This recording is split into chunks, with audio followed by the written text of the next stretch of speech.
Student let's see this question.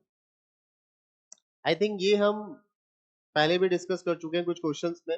Again ये ellipse, ये जो क्वेश्चन है इसको एक इलिप्स का एक फॉर्म है। ये क्या फॉर्म है? ये इलिप्स इक्वेशन का एक डिफरेंट फॉर्म है। वो फॉर्म ये वाला है। अगर मैं एक इलिप्स बनाता हूं, इसकी इक्वेशन आप लिखते हैं x square by a square plus y square by b square equal to 1। और यहाँ पे अगर वो पॉइंट लेते हैं आप x कॉमा वाई, तो ऑब्वियसली ये y होता है और ये आपका क्या होता है? x होता है। And these are basically a distance. तो इस फॉर्मूले को मैं ऐसा लिख सकता हूँ, distance of point from, obviously इसको आप बोलते हो मेजर एक्सिस, इसको बोलते हो आप माइनर एक्सिस। तो basically x is nothing but उस पॉइंट का डिस्टेंस फ्रॉम माइनर एक्सिस, और इसका क्या कर रहे हो आप? स्क्वायर। और a is nothing but, a को क्या बोलते हो आप? सेमी मेजर एक्सिस का लेंथ, बेसिकली उसका भी स्क्वायर। और यहाँ पे फिर y क्या हुआ आपका? A distance of a point from major axis का स्क्वायर अपॉन, यहाँ पे लेंथ कौन सी आ गई? अब माइनर वाली। तो एक बेसिक फॉर्म का ये फॉर्मूला है जिसको हम यहाँ पे यूज करने वाले हैं। ये कंसेप्ट इसमें यूज होगा बेसिकली। अब इससे क्या पूछा? सेंटर पूछा है। तो सेंटर तो हमेशा क्या होता है? अगर कंसेप्ट यहाँ पे हमें लिख दो, centre is always,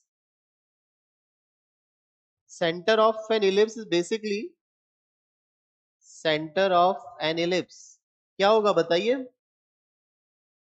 basically it is intersection point of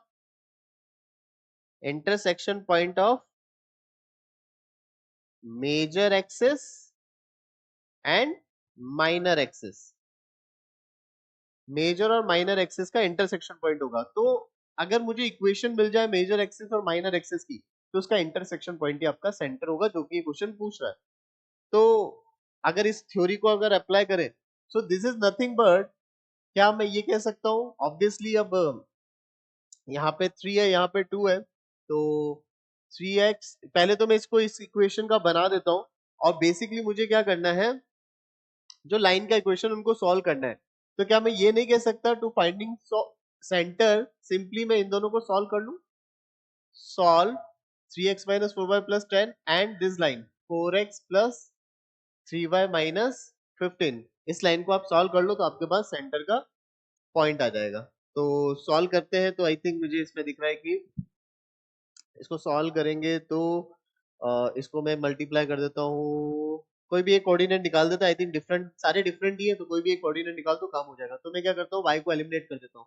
y को एलिमिनेट करने के लिए इस इक्वेशन को किससे मल्टीप्लाई कर रहा हूँ मैं? 3 से कर देते हैं, तो दिस बिकम 9x। ठीक है, मैं ऐसे लिख देता हूँ।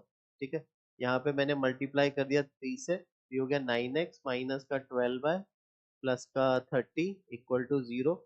और इस इक्वेशन को मैं मल्टीप्लाई करने जा रहा हूँ 4 से, तो एकदम 16x 12y, ठीक है, माइनस का 60 इक्वल टू 0।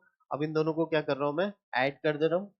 ऐड करने से क्या है? 12y कैंसिल आउट, तो 9 plus 16 25x, 12y cancel out, 30 minus 60 I think minus 30, तो इक्वल टू 30 हो जाएगा। तो यहाँ से आपका x का वैल्यू आई थिंक 6/5 आ रहा है। तो आई थिंक एक ही ऑप्शन है, एक ही ऑप्शन है बी। तो this will be the answer. y आपका 17/5 आ रहा होगा, एक बार आप चेक कर लीजिएगा। Okay, that's it, thank you.